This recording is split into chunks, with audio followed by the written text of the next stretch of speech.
নাম হচ্ছে দাউদকান্দি দোনারচর। তো ওদিকে মানে প্রত্যেক ঘরে ঘরেই ডেঙ্গু। কতদিন হলো এই ঘরে ঘরে ডেঙ্গুটা? কতদিন প্রায় আজকে 15-20 দিন যাবত এই ডেঙ্গু ওদিকে। সমস্ত ঘরে 4 জন থাকলে 4 জনই, 5 জন থাকলে 5 জনই। আমার ফোলারই তো আজকে 8 দিন 9 দিন যাবত এই দাউদকান্দি থেকেই রিলিজ করছে, ওইখানে হাসপাতাল থেকে রিলিজ করে দিচ্ছে। এখানে আলাচি তো একটু আগের চেয়ে ভালো। সুস্থ হয়েছে একটু? জি, আগের চেয়ে একটু ভালো, একটু আজকের দিনে একটু ভালো। আমাদের গ্রামের নাম দাউদকান্দি। আমরা এদিকে আসছি আজকে 7 দিন। এদিকে রুগী অনেক প্রায় ঘরে ঘরে দাউদকান্দি ডেঙ্গু রুগী আক্রান্ত। হ্যাঁ, ডেঙ্গু হয়েছে, হ্যাঁ নাম জীবনচন্দ্র দাস। মশা কামড়তেছে, জ্বর আইছে। জ্বরের থেকে হ্যাঁ পেটে পানি জমছে, ফুসফুসে পানি জমছে।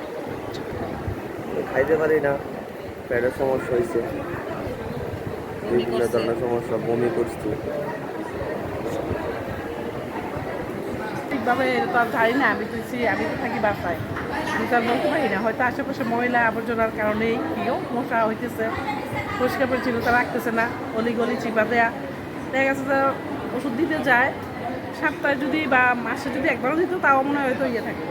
এখন তো মনে করেন যে সপ্তাহে একবার দেয় না, সপ্তাহে একবার বা এক মাসে একবার যদি দিত তাও একটু রক্ষা থাকতো। এখন ধরেন যে অনেক দেরি হয়ে যায়, 6 মাসে 3 মাসে একবার দেয় ওষুধ, কিংবা দেখা গেছে যে রোডে দিতেছে, বাসার আশেপাশে দিতেছে না, অলিগলি দিয়ে দিতেছে না। যার কারণেই এই মশার কারণেই এই পরিস্থিতি। পুরা দাউদকান্দি রেডি আছে, মানে একেবারে সমস্ত ঘরে ঘরে এক এক ঘরে 4 জন 8 জন 5 জন 6 জন এরকম করে করে।